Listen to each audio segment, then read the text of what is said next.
নবম দশম শ্রেণীর শিক্ষার্থী বন্ধুরা, আশা করি সবাই ভালো আছো।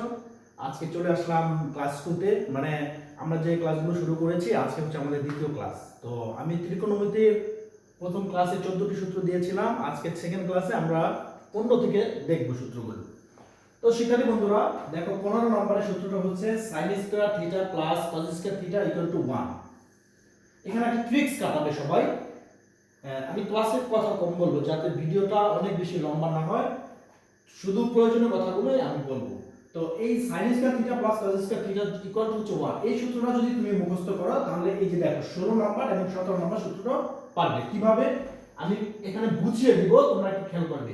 তুমি মুখস্থ করেছো sin square theta plus cos square theta equal to হচ্ছে 1। আচ্ছা, এখন দেখো এই সূত্রটা আমি পারলে এটা দিয়ে আরো দুইটা সূত্র বানিয়ে ফেলি। দেখো sin স্কয়ার থিটাটা যদি এই পাশে রাখি 1 এখানে থাকলো, এই প্লাস cos স্কয়ার থিটা ডান পাশে চলে গেল হলো মাইনাস cos স্কয়ার থিটা। দেখো sin square theta equal to 1 minus cos square theta পেয়ে গেলাম। আচ্ছা, এরপর আরেকটা দেখো, cos স্কয়ার থিটা যদি এই পাশে রাখি বাম পাশে, এটা যদি আমরা ডান পাশে দিয়ে দেই তাহলে হবে কি 1 মাইনাস sin স্কয়ার থিটা। আমি বলতে চাচ্ছি যে আমরা যদি sin square theta plus cos square theta equal to 1 এটা মুখস্থ করি তাহলে কিন্তু আমরা 16 এবং 17 নাম্বার সূত্রটা নিজেরাই তৈরি করে নিতে পারবো। আচ্ছা, তোমরা প্রথমে এই সূত্রগুলো সিরিয়ালে খাতায় উঠাবে, আমি বোঝানোর জন্য এগুলো মুছে দিচ্ছি। আচ্ছা, এরপরে দেখো এই সূত্রটা যদি তুমি মুখস্থ করো sec square theta minus tan square theta equal to 1, এই সূত্রটা যদি একদম টাটকা মুখস্থ করো, দেখো 19 এবং 20 নাম্বার সূত্রটা সহজে পারবে। কিভাবে? দেখো sec square theta minus tan square theta. Sir আমরা শুধু এটাই জানি, আমরা এই দুইটা জানি না, তাহলে আমরা কি করব? এখন একটা অঙ্কে আমাদের sec স্কয়ার থিটাটা লাগতেছে, sec স্কয়ার থিটা সমান কি হবে সেটা লাগতেছে সূত্রে। তাহলে এখানে 1, এই মাইনাস tan স্কয়ার থিটা যদি ডান পাশে চলে যায় তাহলে কি হবে? Plus tan square theta. দেখছো সূত্রটা কিভাবে চলে আসলো? তাহলে 19 নাম্বারটা কিন্তু আমাদের মুখস্থ করা লাগতেছে না, আমরা জাস্ট মুখস্থ করব sec square theta minus tan square theta equal to 1। আচ্ছা, এরপরে দেখো 20 নাম্বার সূত্রটা কিভাবে চলে আসে। আমাদের একটা সূত্র লাগছে যে এই যে sec স্কয়ার থিটা এই পাশে থাকলো, হ্যাঁ, এই প্লাস 1টা এই পাশে আসছে, মাইনাস হয়ে গেল, এই মাইনাস tan স্কয়ার থিটা ডান পাশে চলে গেল। আমাদের একটা অঙ্কে যখন আমরা ত্রিকোণমিতির অঙ্ক করব দেখব যে এমন একটা অঙ্ক চলে আসছে sec square theta minus 1 equal to tan square থিটাটা না বসলে আমাদের অঙ্কটা হচ্ছে না। ঠিক সেই মুহূর্তে আমরা এই সূত্রটা থেকে এটা নিয়ে আসব। তাহলে আমরা যদি এটা মুখস্থ করি 19 এবং 20 আমাদের মুখস্থ লাগবে না। আশা করি শিক্ষার্থী বন্ধুরা বুঝতে পেরেছো। যদি কেউ ক্লিয়ার না হয় ভিডিওগুলো বারবার টেনে টেনে দেখবে, আশা করি তাহলে তোমাদের বুঝতে অনেক সুবিধা হবে। আচ্ছা, এরপরে দেখো আমরা 21 নাম্বার যদি পারি তাহলে 22 থেকে আমাদের কিন্তু মুখস্থ করা লাগতেছে না। কিভাবে? 21 নাম্বার যদি তুমি এভাবে করো cos square theta minus cot square theta equal to হচ্ছে 1, এই সূত্রটা যদি আমি মুখস্থ রাখি তাহলে একটা অঙ্কে আমাদের লাগছে যে এটা লাগতেছে, এটা কত নাম্বার? 22 নাম্বারের। এটা ধরো এই পাশে এরকম দেওয়া আছে cos স্কয়ার থিটা দেওয়া আছে, তা এটার মান আমরা যদি বসাইতে চাই তাহলে কি হবে? 1 এর জায়গায় 1 থাকলো, এই মাইনাসটা এই পাশে চলে আসলো, প্লাস হয়ে গেল। ঠিক আছে, তাহলে আমরা কিন্তু এই সূত্রটা থেকে এই সূত্রটা নিয়ে আসতে পারতেছি। আশা করি শিক্ষার্থী বন্ধুরা তোমরা ক্লিয়ার ভাবে বুঝতেছো। তারপর 23 নাম্বারটা দেখো, আমাদের একটা অঙ্কে দেখা গেল আমাদের লাগতেছে হচ্ছে cos square theta minus 1 equal two কত সেটা লাগতেছে। তাহলে কিভাবে বের করব এটা দেখো তো। এই cos স্কয়ার থিটা রাখলাম, এই মাইনাস 1টা এই পাশে নিয়ে আসলাম, প্লাস 1টা তাহলে মাইনাস হবে, মাইনাস 1 হলো, এই মাইনাস cot স্কয়ার থিটাটা ডান পাশে চলে গেল, তাহলে প্লাস cot স্কয়ার থিটা হলো। তাহলে দেখছো 23 নাম্বার সূত্রটা এইভাবে চলে আসছে। তাহলে আমরা এই সূত্রটা যদি পারি, এইটা আর এইটা আমাদের আর মুখস্থ করা লাগতেছে না। আশা করি শিক্ষার্থী বন্ধুরা তোমরা ক্লিয়ার বুঝতে পেরেছো।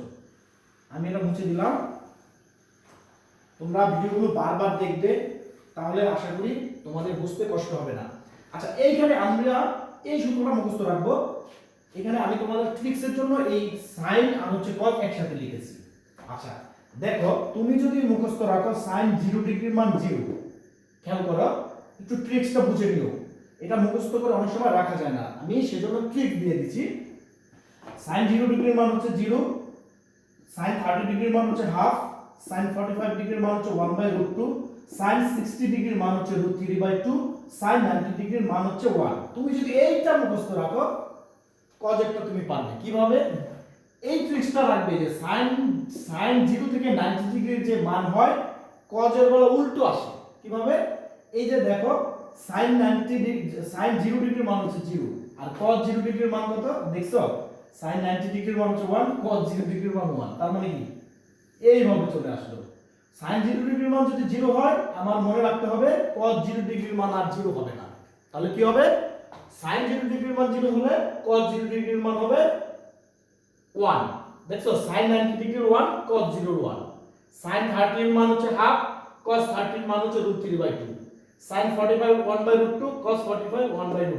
এই জিনিসটা মনে রাখবা সবাই যে sin 45 আর হচ্ছে cos 45 সেম। আর sin 0 যদি হয় 0 তাহলে cos 90 হবে 0 আর sin 90 যদি হয় 1 cos 0 হবে 1। এটা 90 এর সাথে মিলবে আর এই cos 0 sin 90 এর সাথে মিলবে। জিনিসটা এভাবে ট্রিক্সটা কাটাবে। আর sin 30 ডিগ্রির মান ডাইরেক্ট মুখস্থ করবে 1/2 আর cos 30 ডিগ্রির মান হচ্ছে √3/2। একদম ক্লিয়ার, এটা রাখবে মাথায়। আর sin 60 ডিগ্রির মান হচ্ছে √3/2, cos 60 ডিগ্রির মান হচ্ছে হাফ।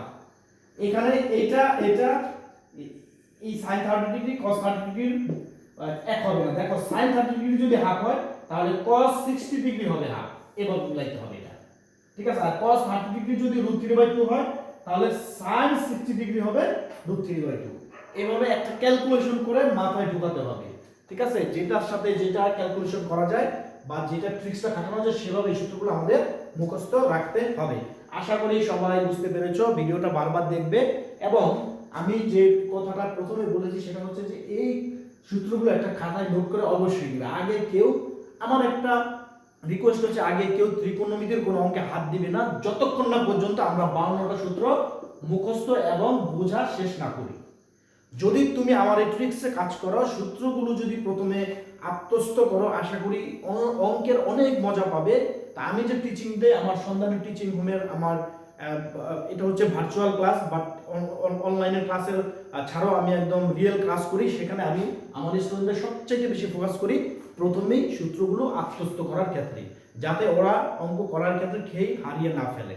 তো আশা করি শিক্ষার্থী বন্ধুরা, নবম দশম শ্রেণীর শিক্ষার্থী বন্ধুরা আমার পেজটি ফলো দিয়ে রাখবে, আমার ইউটিউব চ্যানেলটি সাবস্ক্রাইব করে রাখবে, যাতে আমার এই ক্লাসগুলো দেওয়ার সাথে সাথেই তোমাদের একটি অটোমেটিক ভাবে একটা নোটিফিকেশন চলে যায় সাথে সাথে, যাতে আমার এই ক্লাসগুলো দেখতে পারো। সবাই ভালো থাকবে, সুস্থ থাকবে, ধন্যবাদ।